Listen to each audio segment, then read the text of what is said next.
Salut tout le monde, bienvenue dans une nouvelle vidéo. Alors aujourd'hui on va avoir un format assez particulier parce que vidéo assez particulière. Donc déjà vous voyez, je ne suis pas sur un pas de tir ni dans la salle de rechargement, donc forcément ça promet quelque chose de différent.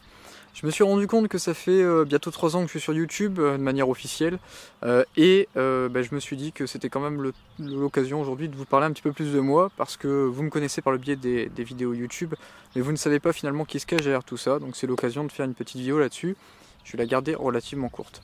Bon, l'idée c'est que tout simplement vous me connaissiez mieux et que vous compreniez sûrement aussi un peu mieux mon parcours et pourquoi ces vidéos là. Bon, Jérémy, j'ai 27 ans, je suis originaire d'une petite ville dans le nord de la France, particulièrement dans le Pas-de-Calais. Cette ville elle s'appelle Saint-Paul-sur-Ternoise, j'y ai vécu jusqu'à mes 18 ans. J'ai toujours pratiqué le tir de manière récréative jusqu'à mes 16-17 ans grosso modo. Où beaucoup de tirs jardin, carabine à plomb, vanne de long rif, voilà, truc on va dire très très décontracté et sans notion de performance. Je suis ensuite allé étudier sur Lille, bon forcément là c'était compliqué pour tirer. J'ai fait une licence en physique fondamentale, je suis ensuite parti dans une autre filière, je suis parti en conception mécanique à l'école de Polytech Lille pour faire une formation d'ingénieur. Cette formation, je voulais forcément partir dans une conception mécanique, tout simplement parce que tout ce qui était ingénierie, conception de pièces mécaniques, de machines industrielles, automobiles et tout ça, c'était vraiment quelque chose qui m'a toujours assez intéressé. J'ai obtenu mon diplôme sans trop de soucis, et puis à la fin de mon diplôme, je me suis dit merde quand même, c'est bien beau d'être ingénieur, mais j'ai malgré tout peur d'être catalogué dans la partie le mec qui est juste bon à faire des calculs ou à faire des CAO, des plans sur ordinateur. Bon, ça m'a un petit peu refroidi, et donc du coup j'ai décidé de compléter ce diplôme par un diplôme en gestion de projet. Je fais un master 2 du coup en gestion de projet à l'IAE de Lille, qui m'a permis du coup d'avoir un double diplôme, donc j'ai 2 bac plus 5. Bon, l'idée c'est que suite à ça j'ai bossé 1 an parce qu'il fallait quand même bien gagner un peu de pognon. J'ai bossé dans une société qui travaillait notamment beaucoup avec la marine nationale et avec la marine de commerce. C'est une société qui faisait des défenses d'accossage et des flotteurs. C'était super apprenant et ça m'a aussi appris du coup que c'est beau de gagner de l'argent, c'est bien, il faut, de toute façon il faut bien payer les factures. Mais le plaisir au travail c'est aussi quelque chose de très important et c'est quelque chose que je n'avais pas forcément dans cette société-là. Même si ça a été super apprenant, je regrette rien du tout. Vraiment, ça a été une super première école de la vie professionnelle. Mais voilà, il faut bien commencer quelque part. J'ai ensuite été au chômage pendant quelques mois, tout simplement parce que je voulais forcément travailler dans une société qui était plutôt liée aux tirs sportifs, aux armes, aux munitions, qui était ma passion que j'avais un petit peu perdu de vue, de par mes études, etc. Parce qu'on peut pas se couper en 4, on peut pas partir au Canada, en Angleterre pour faire des stages, etc. et continuer la pratique du tir sportif. C'est pas comme le jogging, on peut pas faire ça juste en ouvrant sa porte et en partant courir. Et donc j'ai voulu renouer avec cette pratique et pendant le chômage je m'y suis remis à fond. Et là je suis retombé amoureux de la discipline complètement.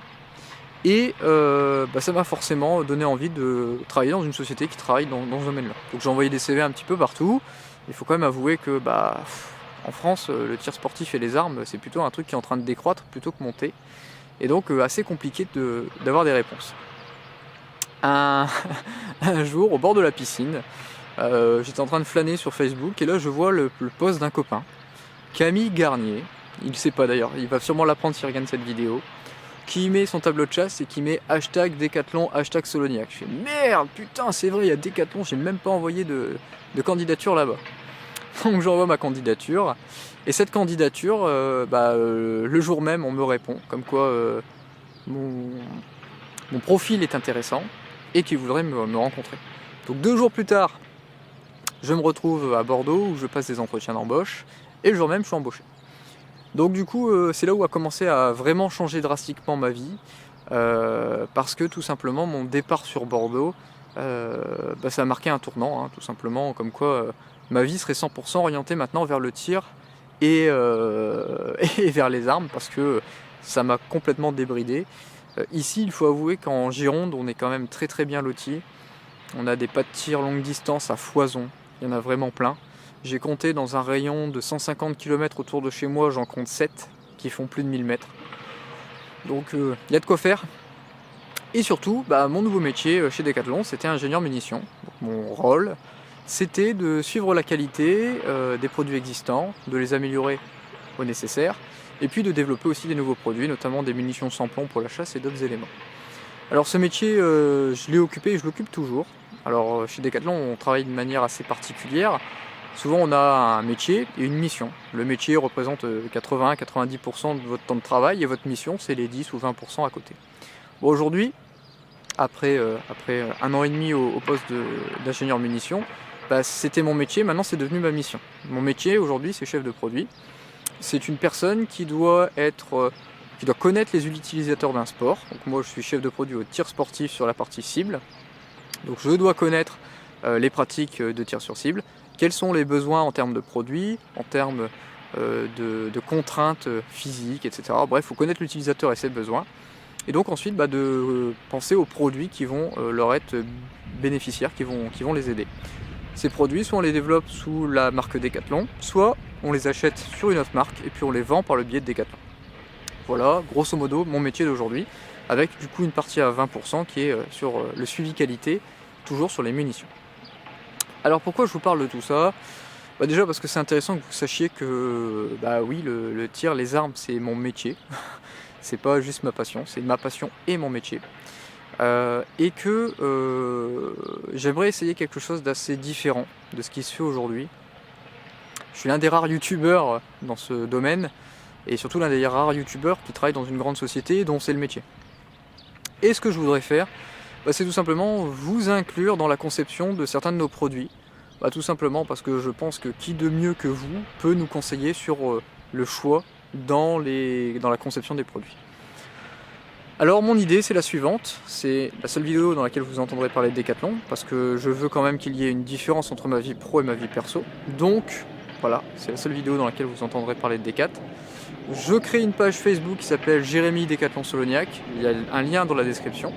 Et cette page, tout simplement, c'est là où est-ce que je vais prendre des photos régulièrement des produits sur lesquels on travaille, où est-ce qu'on en est dans le stade du projet, et qu'est-ce qui vous intéresserait, quels sont vos retours, vos remarques, vos commentaires sur les produits et où est-ce qu'on en est. Comme ça, tout simplement, si jamais on se trompe un petit peu de direction ou quelque chose qu'on n'a pas forcément identifié, vu qu'on est encore dans la partie conception, on a encore le temps de modifier le produit avant qu'il arrive en magasin.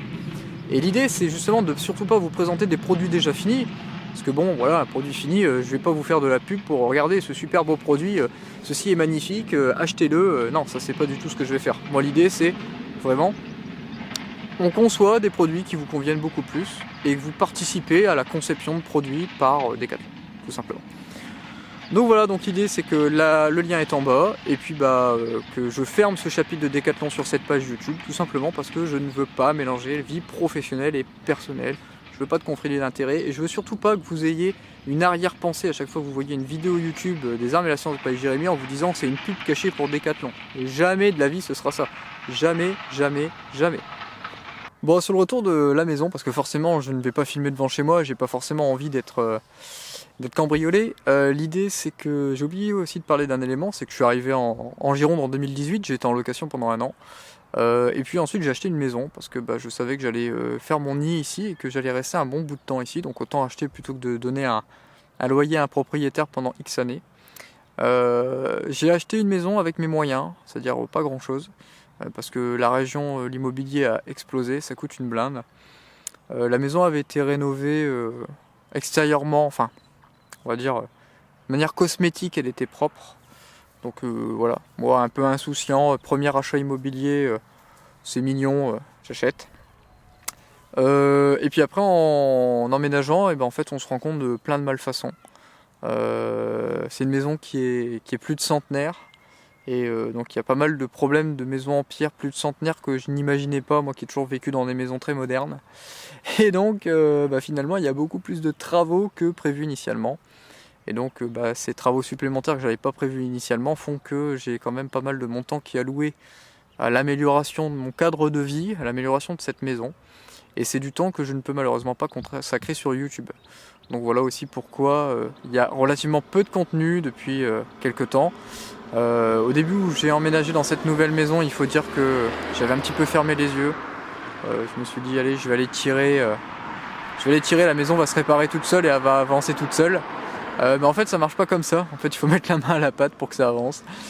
Et donc dernièrement j'ai eu une prise de conscience, il y a eu quelques mois de ça, qu'il fallait vraiment de manière urgente que je m'y mette, sinon j'allais pas vivre des années comme ça dans un cadre comme ça. Donc voilà aussi pourquoi il y a peu de vidéos. Parce que je suis en train de découvrir que j'ai des penchants portugais et que j'ai des affinités avec la maçonnerie. Voilà. Bon, du coup j'espère que cette vidéo vous a plu. C'est assez particulier, c'est vraiment pas le genre de vidéo que j'ai l'habitude de faire. Mais voilà, au moins vous me connaissez un petit peu plus et vous comprenez un petit peu mieux le cadre autour de tout ça.